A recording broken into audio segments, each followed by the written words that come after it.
안녕하세요. 배당의 만장입니다. 오늘 배당금이 입금이 되었습니다. 그래서 배당금을 이제 재투자를 할 예정에 있고요. 특이사항 같은 경우는 지금 원달러 환율이 급락을 보여주면서 오늘 많은 ETF들, 특히 미국 ETF들이 하락세를 많이 보였습니다. 어떻게 보면은 지금 배당금을 재투자하는 이런 시점에서 단기적으로라도 이렇게 좀 하락을 해주면은 상대적으로 동일한 배당금으로 더 많은 수량을 가져갈 수 있기 때문에 꼭 나쁘다고 볼 수는 없을 겁니다. 그러면은 이번에 배당 얼마큼 받았는지 먼저 확인해 보도록 하겠습니다. 그동안 한 달에 2번씩 매월 누적 배당금을 정산을 해왔던 것이고, 지난 8월 초에 누적 배당금까지 해서 아빠, 엄마, 자녀 총 해서 1,300만 원 정도가 누적 배당금입니다. 이번에 8월 말 기준으로 했을 때 지금 누적 배당금이 1,446만 원 정도로 늘어났습니다. 그 말은 15일 배당 기준일 관련된 ETF에서 배당금이 약 146만 원 정도가 발생을 했다라고 볼 수 있겠습니다. 네, 8월 말까지 약 1,446만 원이기 때문에 매월 평균으로 했을 경우에는 지금 수치가 약 180만 원 정도입니다. 그러면은 기존에 누적으로 계속해서 쌓아두었던 데이터가 있습니다. 3월 초에는 누적 배당금이 200만 원, 3월 말에는 259만 원이에요. 그런데 이제 점차 여러분들도 아시겠지만 이 15일 배당 기준일, 그리고 월말 배당 기준일, 또 연 10% 정도의 분배를 목표로 하고 있는 또 커버드 콜 계속 많이 출시가 되면서 일부 자산을 좀 이동하면서 배당금이 좀 빠르게 상승해주는 그런 흐름을 보여주고 있습니다. 계속해서 생각을 해본다면은 우리가 시세라는 거, 주가라는 것은 상승도 했다가 하락도 하고 또 어떨 때는 손실도 보는 경우가 있습니다. 하지만 누적 배당금의 경우에는요, 꾸준히 쌓이는 겁니다. 마이너스라는 게 없죠. 배당금에 여러분들 마이너스 배당금이다 들어보신 적은 없을 겁니다. 배당금이 많고 적고의 차이죠. 그렇기 때문에 누적 배당금은요, 세월이 가면 갈수록 계속해서 증가가 될 수 있다, 이렇게 볼 수 있습니다. 그래서 처음에는 누적 배당금이 월 만원, 5만원, 10만원부터 시작하더라도 계속해서 쌓이면은 금액이 커지고, 이런 커진 금액으로 또 재투자하면은 다시 또 금액이 늘어나면서 스노우볼이 발생할 수 있다고 생각합니다. 네, 그래서 오늘 약 140만원 이상의 배당금을 이제 받은 상태인데요. 해당 배당금을 지금 여기 보시면은 이 안에 있는 종목에서 저는 투자를 할 예정에 있습니다. 먼저 반도체 빅테크 관련된 ETF와 커버드 콜이 있고요. 그리고 나스닥 관련된 ETF, 그리고 관련된 커버드 콜이 있습니다. S&P 500. 네, 오늘 기준으로 보시면은 사실 어제 정거래일 날 미국 시장은요, 여러분들 플러스로 마감을 했습니다. 그런데 오늘 국내에서 미국 관련된 ETF들은 약 2%, 3%, 또 1%, 특히나 변동성이 낮은 이 미국 배당 다우존스마저도 1.7%대의 하락을 보여주었습니다. 그런데 말입니다, 여기 있는 서울 미국 배당 다우존스는 소폭 플러스로 마감을 했죠. 이 차이는 어디에 있겠습니까? 바로 이것은 환 해지형이고요. 나머지는 다 환 노출형이기 때문입니다. 오늘 여러분들께 영상 하나 올려드렸지만 오늘 원달러 환율이 가파른 급락을 보여주었습니다. 그래서 저는 이런 생각을 했습니다. 아하, 오늘 배당금이 들어오는데 다행히도, 즉 무엇이냐면은 시장의 하락으로가 아니라 원달러 환율의 하락으로 주가의 하락이 발생되었구나. 저는 이것은 사실 우리가 이 미국 주식을 투자하기 좋은 환경이라고 생각을 합니다. 그런 이유 중에 하나는 바로 이렇습니다. 우리가 주식 투자라든지 어떠한 상품을 투자했을 때 두려운 것은 무엇이냐면은 주가가 하락하는 것을 두려워하는 게 아닙니다. 주가가 하락의 끝이 없을까봐가 두려워하는 것이죠. 국내 주식에서 그렇기 때문에 상장 폐지가 되거나 하는 그런 기업들, 물타기를 했다가는 끝없이 하락을 해서 제로가 되는, 그걸 두려워하는 것인데요.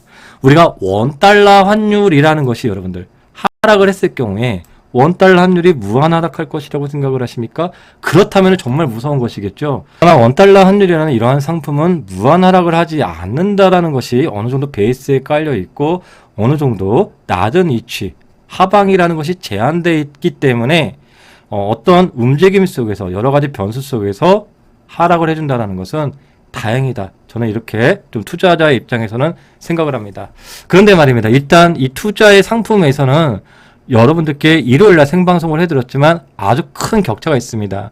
반도체 나스닥 S&P 환율의 변동성의 몇 배 이상의 변동성을 갖기 때문에 환율의 변수는 변수대로 빠져놓고 더 중요한 것은 이러한 추종하는 ETF, 추종하는 지수가 현재 어떤 상태이냐를 판단하는 것이 저는 더 우선순위라고 생각합니다. 정리를 해본다면은 환율의 단기적인 이런 변수들은 당연히 시세에 영향을 주기 때문에 자산에 영향을 줍니다. 하지만 환율이라는 것은 하방이라는 것도 어느 정도 제한되어 있기 때문에 투자자 입장에서는 계속해서 1,400원 근처에서 머물러 있는 것보다는 단기적으로 금리 인하의 영향이라든지 선반영해서 빠져줬을 때 투자하기가 투자 환경이 유리하다 이렇게 말씀을 드려보고 있습니다. 하지만 이 환율의 변동보다 실제적으로 이런 투자 상품의 변동이 더 크기 때문에 실제적으로 투자 상품의 현재 상태가 어떠냐를 바라보고서 투자의 판단과 결정을 하는 것이 좋다고 볼 수 있습니다. 네, 반도체 관련해서 해당 ETF는 코덱스 미국 반도체 MV입니다. 지금의 상황은 저는 이렇게 생각합니다. 저는 기본적으로 비중을 늘리는 위치들은 241선, 이 주황색 선 같은 데서는 기본적으로 비중을 많이 늘립니다. 그런데 지금 급락 이후에 외바닥으로 지금 20선까지 도달했기 때문에 어느 정도 단기적인 급반등이 이미 나온 상태다 하기 때문에 지금은 좀 관망 상태로 저는 있는 케이스입니다. 대체적으로 반도체가 이제 그런 상태까지 올라왔고요. 이번 주에 만약에 다시 20선 아래로 하락해 준다면은 이런 배당금의 재투자에서는 반도체를 저는 생각해 볼 예정이 있고요. 물론 지금 나스닥 같은 경우도 거의 흡사합니다. 역시나 241선, 241선은 이 장기적인 투자자의 입장에서는 첫 바다에서는 투자를 해주는 것이 일반적입니다. 첫 바다라는 것은 무엇이냐면은 기본적으로 여러분들 처음으로 241선 아래로 내려간다면은 이 반등이라는 것이 나오기 때문에 확률 80% 이상으로 이런 자리에선 대부분 매수의 관점을 갖는 것이죠. 그렇기 때문에 지난번에 투매가 나오고 패닉이 나왔을 때 계속해서 말씀드렸지만 그거는 비이성적인 자리이고 대다수의 사람들은 매수의 포인트로 가져간다. 이렇게 얘기를 많이 하는 것입니다. 하지만 지금은 일단 외바닥으로 단기적으로 많이 올라왔기 때문에 쉽게 지금 공략하기에는 좀 부담스럽다 이렇게 봅니다.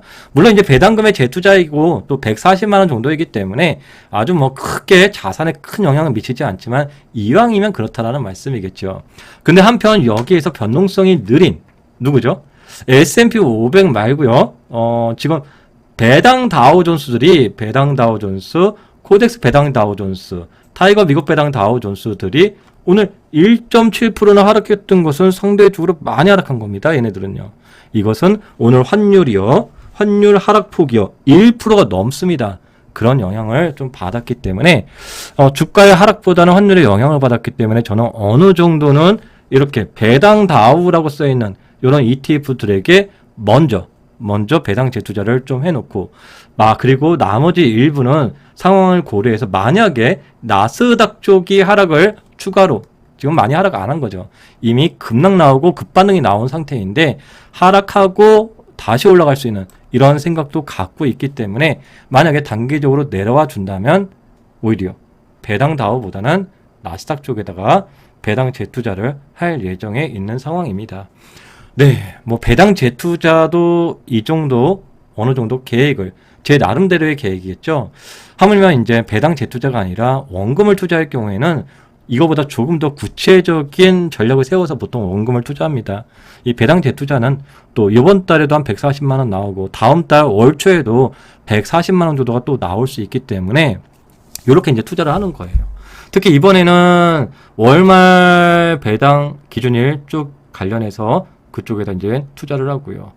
사실 이렇게 월 중순 월말로 나왔을 경우에 무슨 상황이 발생되냐면은 만약에 제가 방금 같이 반반 나누지 않고 그냥 에라 모르겠다. 배당 재투자 그냥 나스닥 ETF 쪽에다가 들어가야지 내일. 네. 그런 다음에 만약에요. 나스닥이 쭉쭉쭉쭉 하락해요. 그럼 올 초에 또 배당 재투자로 100만 원대 그냥 또 나스닥 투자하면 되는 거거든요. 근데 만약에 나스닥을 투자하고 조정 갔다가 다시 내가 투자했던 가격보다 올라가면요. 월 초에는 나스닥에다가 배당 재투자를 투자하지 않습니다. 네, 여기서부터 이만큼이나 올라갔기 때문에 그랬을 때는 다른 쪽을 배당 재투자를 하는 그런 식으로 조금 저는 뭐 리밸런싱, 배당 재투자 이렇게 합니다. 사실 이런 것들은 성배 전략, 배배 전략, 배성 전략을 기본으로 한 다음에 저의 성향에 맞게 이런 전략을 핍니다. 특히나 가끔 가다가요. 이 이평선 또 투자를 하는 경우가 있습니다. 이평선에서 좋은 자리에 투자하는 경우. 그렇죠. 몇 년에 한 번밖에 오지 않는 그런 투자 시점들이 있습니다. 추세가 돌파되는 그러한 시점들. 그래서 이런 것들은 몇 년에 한 번 오는 그런 기회죠. 그래서 보통 사람들 이런 얘기 많이 들어보셨을 겁니다. 무릎에서 사라. 이게 무릎이에요. 바닥은 여기겠죠. 무릎은 이렇게 돌파되는 곳이 무릎이죠. 이평선이 정배열로 뭉쳐지는 거. 이평선이죠. 이평선이 정배열로 움직여주는 그런 쪽에서는 상대적으로 굵직하게 투자를 해주는 것이고요. 지금 같은 경우에는 그런 건 아니죠. 이미 장기적인 상승을 해온 상태에서 투자를 하는 것이기 때문에 원금을 투자했을 때는 조금 더 신중해야 된다. 이렇게 저는 생각을 하고 있습니다.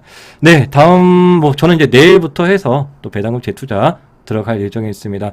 여러분들도 본인 성향과 목표에 맞는 또 좋은 전략으로 복리의 복리, 투자의 투자, R을 계속 가면서 장기적인 자산 우상향 그리고 매월 현금 흐름 창출을 하셔서 그러면은 현금 흐름 창출이 계속 된다면은 이 시장의 조정 크게 두렵지 않다. 이렇게 또 볼 수도 있습니다. 고생 많으셨습니다. 배당의 만장이었습니다.